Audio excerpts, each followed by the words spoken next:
할렐루야. 성경 암송하심으로 새벽 기도회를 시작하겠습니다. 너희는 사도들과 선지자들의 터 위에 세우심을 입은 자라. 그리스도 예수께서 친히 모퉁이 돌이 되셨느니라. 그의 안에서 건물마다 서로 연결하여 주 안에서 성전이 되어가고 너희도 성령 안에서 하나님이 거하실 처소가 되기 위하여 그리스도 예수 안에서 함께 지어져 가느니라. 아멘. 하나님의 말씀은 잠언 29장 1절에서 14절까지 말씀입니다. 이 시간 제가 읽을 때에는 3절에서 6절까지 읽도록 하겠습니다. 지혜를 사모하는 자는 아비를 즐겁게 하여도 창기와 사귀는 자는 재물을 잃느니라. 왕은 정의로 나라를 견고하게 하나 뇌물을 억지로 내게 하는 자는 나라를 멸망시키느니라. 이웃에게 아첨하는 것은 그의 발 앞에 그물을 치는 것이니라. 악인이 범죄하는 것은 스스로 올무가 되게 하는 것이나 의인은 노래하고 기뻐하느니라. 아멘. 본문이 포함된 29장은 개별 잠언 모음의 마지막입니다. 우리는 본문의 말씀에서 여러 교훈을 발견할 수 있는데요. 오늘은 우리가 읽은 말씀을 중심으로 어리석은 자는 절대로 경험하지 못하고 오직 지혜로운 자만이 누리는 기쁨과 안정이 무엇인지에 대해서 생각해 보고자 합니다. 첫 번째로 지혜로운 자는 아비를 즐겁게 합니다. 3절을 다시 보시죠.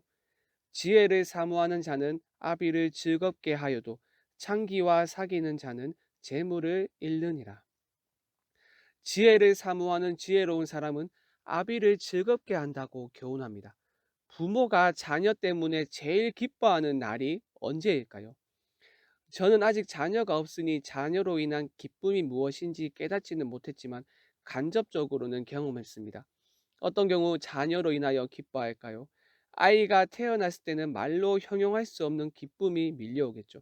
또 아이가 시험에서 1등을 하고 집으로 왔을 때, 특별한 재능을 가지고 상을 받았을 때, 그리고 자녀가 자랑스럽다는 느낌을 받을 때 부모는 기뻐합니다. 그런데 아쉬운 것은 이러한 기쁨에 큰 함정이 있으니 이 세상에 한정된 기쁨이라는 것입니다. 영원한 기쁨이 결코 아닙니다. 상황과 형편에 따라 얼마든지 변할 수 있는 기쁨입니다. 그렇다면 하나님의 나라까지 계속되는 영원한 기쁨이 있다면 그것은 무엇일까요? 바로 우리 자녀가 지혜를 사모하며 지혜의 길을 걸어가는 것입니다. 부모에게 이것보다 더 큰 기쁨을 줄 수 있는 것은 이 세상에 존재하지 않을 것입니다. 누가 이런 말을 했습니다. 돈을 많이 물려주고 죽는 부모는 자식을 보면서 눈을 감기 어려워도 훌륭한 신앙을 물려주고 죽는 부모는 어떠한 상황에서도 편안히 눈을 감고 죽을 수 있다. 왜냐하면 그 자식이 일평생 하나님과 동행하며 살 것이기 때문이다. 라고 말입니다. 하지만 어리석은 자는 반대의 결과를 가져옵니다. 어리석은 자는 지혜로운 자처럼 지혜를 사모하지 않습니다. 오히려 정반대의 길을 걸어가는데 창기와 가까이 합니다. 지혜를 사모하지 않는 마음의 태도가 창기와 사귀는 것으로 드러난 것이죠. 잠언 5장 7절에서 10절의 말씀에서 잠언 기자는 입술의 화려한 말로써 사람을 유혹하는 음녀에 대해 이렇게 경고했습니다. 그런즉 아들들아 나에게 들으며 내 입의 말을 버리지 말고 내 길을 그에게서 멀리하라. 그의 진문에도 가까이 가지 말라. 두렵건대 내 존영이 남에게 잃어버리게 되며 내 수완이 잔인한 자에게 빼앗기게 될까 하노라. 두렵건대 타인이 내 재물로 충족하게 되며 내 수고한 것이 외인의 집에 있게 될까 하노라. 지혜로운 자는 부모의 이러한 교훈에 순종함으로써 부모에게 기쁨이 되지만 부모의 교훈에 순종하지 않는 어리석은 자는 부모의 마음을 상하게 하며 나아가 집안의 모든 재산을 탕진하기에 이릅니다. 복음서에 기록된 돌아온 탕자의 이야기가 여기에 해당되겠죠. 둘째 아들이 돌아온 이후로 아버지가 잔치를 벌이니 첫째 아들이 이렇게 말하며 불평을 토로했습니다. 아버지의 살림을 창녀들과 함께 삼켜버린 이 아들을 위해서 살찐 송아지를 잡으셨나이까. 말씀을 준비하며 기도했습니다. 하나님, 우리의 자녀들이 다음 세대가 어리석은 자의 길을 걸어감으로써 부모의 마음을 상하게 하고 나아가 재물을 잃지 않도록 붙들어 주시옵소서. 오히려 지혜를 사모하는 마음을 그들에게 주셔서 지혜의 길을 걸어감으로써 우리의 마음에 기쁨이 넘칠 수 있도록 우리 자녀들에게 특별한 은혜를 부어 주시옵소서라고 말입니다. 자녀들을 위해 열렬히 기도하고 말씀을 가르치고 신앙을 물려줌으로써 영원한 기쁨이 우리의 마음에 넘칠 수 있기를 바랍니다. 두 번째는 악인의 올무에서 벗어나는 기쁨입니다. 5절과 6절의 말씀을 다시 보시죠. 이웃에게 아첨하는 것은 그의 발 앞에 그물을 치는 것이니라. 악인이 범죄하는 것은 스스로 올무가 되게 하는 것이나 의인은 노래하고 기뻐하느니라. 아첨의 사전적 의미는 남의 환심을 사거나 잘 보이려고 알랑거리는 말이나 행동입니다. 잠언의 앞선 말씀에서 아첨을 조심하라고 경고했었죠. 특히 음녀의 화려한 언변의 말입니다. 아첨은 사람들에게, 특히 의인들에게 해를 끼칩니다. 악인이 아무 이유 없이 아첨하지는 않겠죠. 무엇인가를 얻기 위하여 아첨합니다. 중요한 것은 그 아첨에 속아 넘어가면 해를 경험한다는 것입니다. 음녀의 경우를 생각해 보십시오. 5장 3절의 말씀은 음녀의 유혹에 대해서 이렇게 말합니다.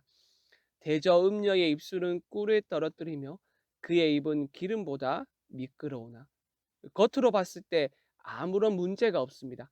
나에게 해를 끼치는 것이 아니라 오히려 유익이 될 것만 같습니다. 하지만 그것은 착각입니다. 이어지는 5장 4절과 5절의 말씀은 아첨의 실상에 대해서 이렇게 말합니다. 나중은 쑥같이 쓰고 두 날 가진 칼같이 날카로우며 그의 발은 사지로 내려가며 그의 걸음은 스올로 나아가나니. 그런데 본문의 말씀을 보면 악인의 아첨에 걸려 넘어지는 사람, 아첨 때문에 손해를 보고 해를 보는 사람은 악인 자신입니다. 5절을 다시 보시면 아첨하는 것은 그의 발 앞에 그물을 치는 것이며 라고 말하고, 6절에서도 악인이 범죄하는 것은 스스로 올무가 되게 한다 라고 말합니다. 오히려 아첨을 당하는 사람, 즉 의인은 아첨에서 벗어납니다. 의인은 노래하고 기뻐하느니라. 악인이 펼쳐놓은 그물과 올무에서 벗어납니다. 여러분, 뭔가 이상합니다. 의인을 가두기 위하여 악인이 펼친 그물과 올무가 의인을 가두는 것이 아니라 오히려 악인을 가둡니다. 그물과 올무의 특징이 무엇입니까? 빠져나가려 하면 할수록 더 조여들어 죽음을 자초한다는 것입니다. 사랑하는 여러분, 이런 반전이 어떻게 일어날 수 있습니까? 하나님께서 지혜로운 자를, 의인을 보호하시기 때문입니다. 이것이 지혜로운 자, 의로운 자가 경험하는 기쁨과 안정입니다. 지혜를 따라 고든 길을 걸어갈 때 많은 유혹이 우리 앞에 있습니다. 어리석은 자와 악인에게서 오는 유혹과 시련이 있습니다. 하지만 지혜로운 자는 걱정하지 않습니다.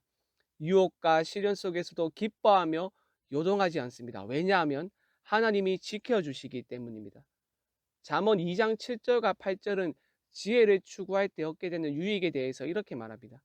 그는 정직한 자를 위하여 완전한 지혜를 예비하시며 행실이 온전한 자에게 방패가 되시나니, 대저 그는 정의의 길을 보호하시며 그의 성도들의 길을 보전하려 하심이니라.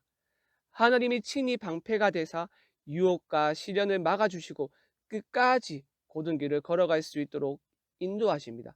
그러니 우리는 어려운 상황 속에서도 노래하고 기뻐할 수 있는 것입니다. 오직 지혜로운 자만이 누릴 수 있는 이 기쁨과 안정을 기억하며 끝까지 지혜를 추구함으로써 지혜의 길, 고든 길을 걸어가는 여러분이 되길 바랍니다. 말씀 생각하며 합심으로 기도하겠습니다. 하나님, 우리의 마음에 기쁨이 넘칠 수 있도록 우리의 자녀들에게 지혜를 사모하는 마음을 허락하여 주시옵소서. 악인의 아첨에서 우리를 지켜주시며 지혜로운 자의 방패가 되시는 하나님을 기억하며 지혜의 길을 걸어갈 수 있도록 붙들어 주시옵소서. 금요일은 나라와 민족을 위하여 기도하는 날입니다. 우리나라를 불쌍히 여기사 모든 영역에 하나님의 공의와 사랑이 흘러갈 수 있도록 이 땅을 고쳐 주시옵소서. 또한 위정자들에게 하나님을 두려워하는 마음을 주셔서 정직한 사회가 되게 하여 주시옵소서. 마지막으로 코로나 사태를 속히 종식시켜 주시고 이 일을 통하여 한국교회가 다시 복음으로 돌아가게 하여 주시옵소서. 이 외에도 각자의 기도 제목을 가지고 자유롭게 기도하시면 되겠습니다. 주님의 이름을 한번 부르고 자유롭게 기도하겠습니다. 주여